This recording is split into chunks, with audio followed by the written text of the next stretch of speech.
Bonjour à tous, on se retrouve pour une petite combinaison issue de partie comme d'habitude, et où il va y avoir plusieurs thèmes tactiques qui vont se superposer. On va pas gagner énormément de matériel, hein, mais suffisamment pour évidemment gagner la partie en finale. Donc ici, position d'attaque hein, pour les blancs, avec les pièces beaucoup plus actives, le roi noir un peu faible, bon, le roi blanc aussi, mais il risque pas d'être attaqué rapidement, puisque les pièces noires sont beaucoup moins bien placées. On voit tout de suite une attaque donc avec le fou sur ce pion, voilà, la dame aussi qui est très active, le cavalier blanc aussi hein, qui est là sur la fameuse case Kasparov, et la tour sur la colonne ouverte. Donc on voit toutes les pièces blanches qui sont actives en direction du roi, et c'est ce qui montre des possibilités quand même assez clairement de combinaison. Ici le pion faible, ou le point faible plutôt, c'est bien évidemment ce point en F7, hein, le pion en F7 qui est déjà attaqué par le fou, qui n'est protégé qu'une fois, donc par la dame. Donc ça, la vision tactique, hein, on peut voir les pièces non protégées. Alors c'est qu'un pion, mais c'est un pion qui protège le roi, donc un pion très important. Les pièces non protégées, il y en a, hein, il y a la tour qui n'est pas protégée, et la dame aussi, même si en général avoir la dame non protégée c'est pas très grave, puisque de toute façon si elle se fait attaquer par n'importe quelle pièce, elle sera en prise, sauf si elle est attaquée par la dame adverse évidemment, ce qui peut arriver par exemple dans les clouages ou dans les attaques à la découverte. Ici il va surtout y avoir des attaques doubles, donc qu'est-ce qu'on va faire? On va attaquer ce pion. Alors regardons, on va regarder la variante. Le cavalier qui vient en H6 pour attaquer le pion, tout simplement. Le pion qui doit être soit il doit bouger, soit il doit être protégé, parce que c'est un pion très important qui protège le roi, hein. Ça permettrait au cavalier de prendre sur échec, et la dame blanche pourrait même intervenir hein, en H6 quand le roi viendrait en G7, parce que si le roi vient en G8, il y aurait la fameuse attaque à la découverte avec le fou. Donc ici, trois options pour les noirs pour éviter la prise du pion. C'est en premier avancer le pion, évidemment. À ce moment-là, si le pion avance, alors n'oubliez pas que vous pouvez mettre la pause, hein, bien sûr, si vous voulez chercher la combinaison. Je vous ai montré le premier coup, mais la suite est quand même pas évidente. Il y a trois coups possibles pour les noirs, hein, il faut les étudier. Il y a F6, il y a tour E7 pour défendre le pion, et il y a cavalier E6 pour bloquer le fou.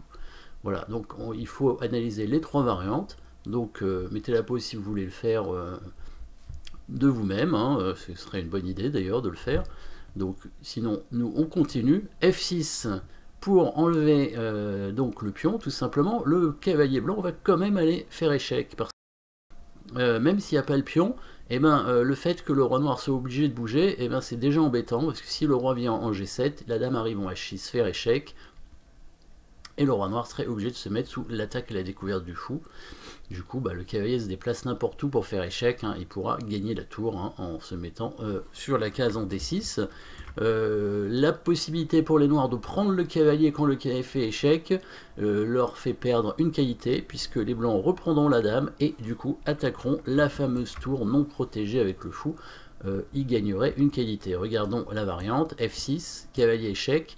Donc si le roi bouge, la dame arrive en faisant échec pour obliger le roi à aller sur la case d'attaque et de la découverte, et à ce moment-là, le cavalier bouge en créant des menaces trop fortes. Hein. Bon, par exemple, échec ici simplement gagne la tour, hein, mais il y aurait probablement des meilleurs coups, mais c'est déjà pas mal. C'est suffisant pour avoir un bon avantage, un avantage gagnant tout simplement.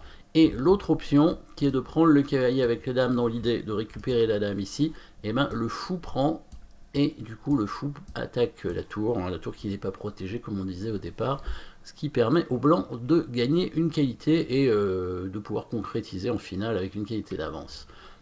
Hein, on verra si on voit la suite. Vous pourrez me dire dans les commentaires si vous voulez voir la concrétisation sur chaque position quand on va gagner 2 pions dans la partie en fait. On va voir ça. Donc le deuxième coup possible, c'est le coup tour E7 pour défendre le pion, et ici c'est petite pointe. Alors là on va jouer effectivement sur un clouage et toujours sur une attaque double.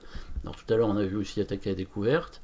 Le bon coup que vous pouvez chercher en mettant la pause ici à partir de maintenant, c'est le coup tour D8. Oui, joli coup tour D8 hein, qui permet donc d'attaquer le cavalier ici, cloué, hein, un des clouages, donc la tour n'est pas protégée, mais c'est ça la pointe.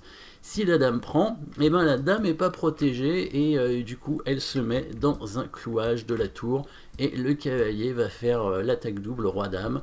Ce qui fait que si la tour prend le cavalier, maintenant la dame blanche prend la dame noire, et c'est le seul cas où c'est embêtant d'avoir la dame non protégée, c'est quand la dame adverse peut nous attaquer, peut attaquer la dame non protégée.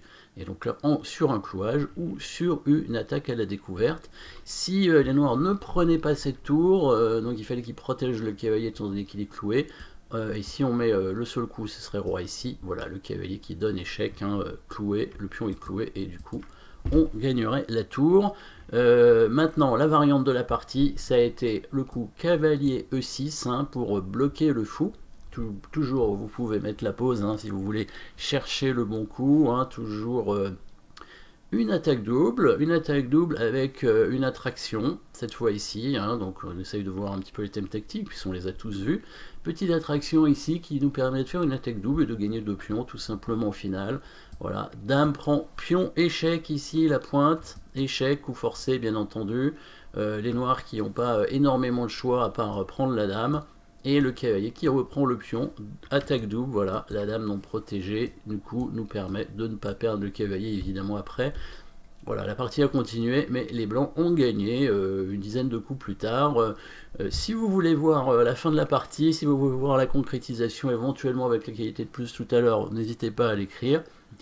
Voilà, petite combinaison dans cette position avec plusieurs thèmes tactiques différents, mais en priorité l'attaque double. On voit que les pièces blanches ont été très actives et ça nous a permis de voir qu'il pouvait y avoir une combinaison.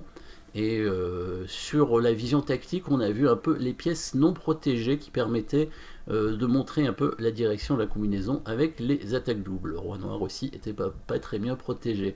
Voilà, merci d'avoir suivi cette position et à très bientôt pour une nouvelle position.